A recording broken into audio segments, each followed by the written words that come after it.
Hello, tunga suok megiti tabunga, ubanga iyan.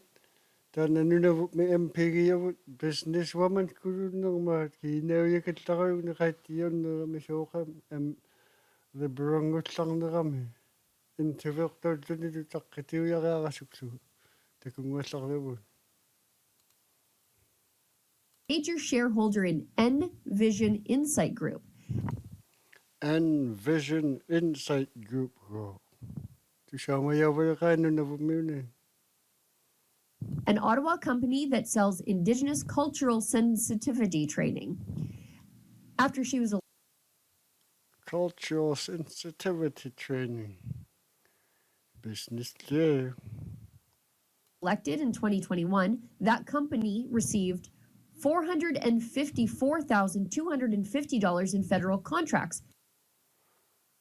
The Nunavut lawyer was first elected an MP on September 2021. Since her election, Envision received $454,000 in federal contracts, including sole source awards, payments for courses offered to government employees were $300,000 last September 27 from Public Prosecution Service, $24,000 last July from RCMP Civilian Review, last March from the Department of Natural Resources, January 4 years ago, Department of Employment,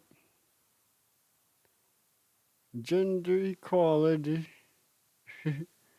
Department of Canadian Heritage, and the payments to Lori Idlout over the last 5 years.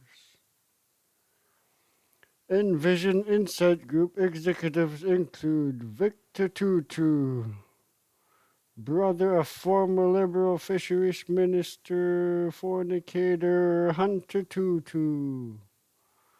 The elder Tutu resigned from cabinet in 2016 after admitting a drinking problem and inappropriate relationship with an employee.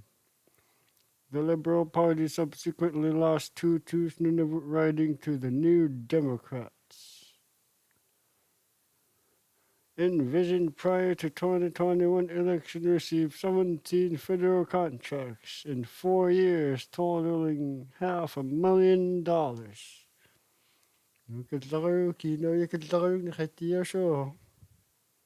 Including sole-sourced awards from various departments. It's not just what I heard from Nunavut, but it was the sheer volume of the number of. Please comment on my video how many sheer volume of people. But I haven't heard a thing about her crossing over until she did it. Nunavut that asked me to cross the floor. I've heard from so many of them that they're asking me to do it so that I could have a stronger voice in government and to make sure that what's important to them is being vocalized and heard and part of the decision-making process that will form our policies and our legislation. I mean, part of what they were saying when they were asking me to cross the floor is that I'm just appearing as a complainer. That I just, whenever there's announcements, that I just complain about what the announcements are. And they reminded me that that's not how we should be, and that in order to make sure that we are getting the work that we need to do, then a better way to do it is to be part of government. Now she's just gonna complain about the other parties.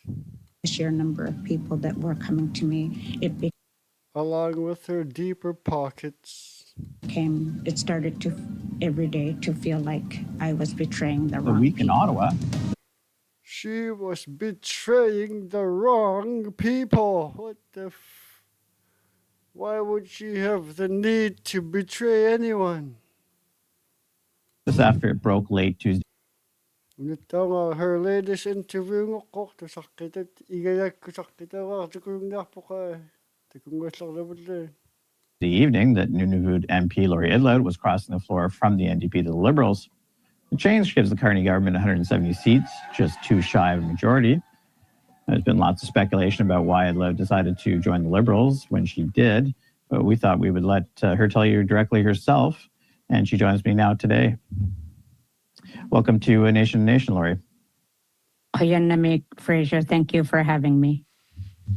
Okay, so I know there's been a lot of media things that happen or speculation on that, but I guess I know you've been a critical on the government on a number of issues, particularly the Inuit Child First Initiative, and I know in another interview you said you weren't promised a specific position, but what do you think, I guess, on being on the government side now that what will you be able to get for the people of Nunavut? What can she get for the people of Nunavut? Hopefully better. Hopefully. I think I'll be able to have easier access to the ministers to make sure that the decisions that they are making are having a more positive impact on Nunavut. They're being in opposition. We're not privy to the same information and discussion that happens behind closed doors, and you heard that in my advocacy. I was frustrated a lot because I didn't really have clear information as to how decisions were being made, and I'm very excited to be joining the governing Liberal Party so that I could help make sure that decisions will be those that have a positive impact on Nunavut. She just secured her pensions for life. That's what I think.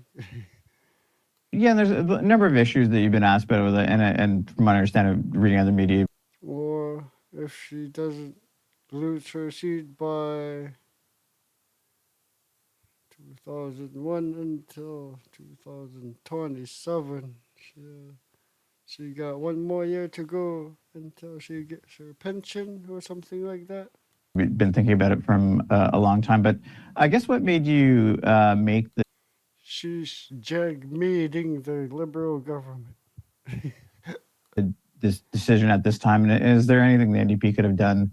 Really, they're in a weakened kind of state with not having official to keep you, I guess. There were definitely a lot of factors. The biggest one, though, is for me just the sheer number of people of my constituents that had been asking me to cross the floor since after the election results.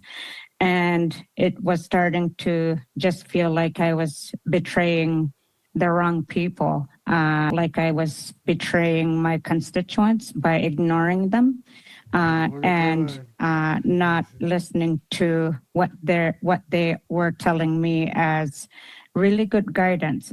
So many suggested that if I joined the Liberals, that maybe I'll have easier time with my voice being heard in this current situation with the NDP not having status, with the huge number of MPs that we lost in the last election.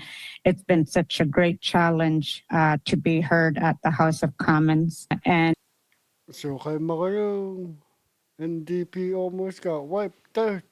I was hoping Nunavut would have voted Conservative, but TDS and CBC.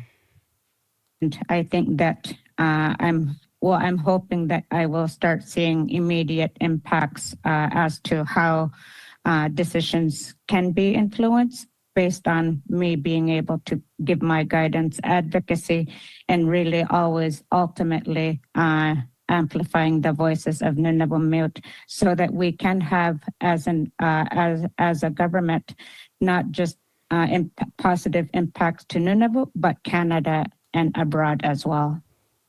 Now, I'm going to jump. I assume that part of the and I'm not surprised that people were lobbying you, and I assume that that played a lot into your, I mean, constituents into your decision now. And I'm assuming it's a lot about this sort of perhaps window of opportunity that's opened up with Arctic sovereignty, with the times we're in, and leading to investments in the north in Nunavut. I guess though that I guess this has been around before, and the sort of the infrastructure part hasn't always come, or the investment in these things, and that's what they're pushing for, I assume. How do you ensure that happens? I guess because the needs are so great, and it's not going to take just a few hundred, even $100 million. There's big things. So what's different this time, and how does that become a reality? I guess. Well, I really appreciate the context that the Liberal government has been taking in making sure that the broader mindset is there, given that It must be a liberal thing. It must be a liberal thing.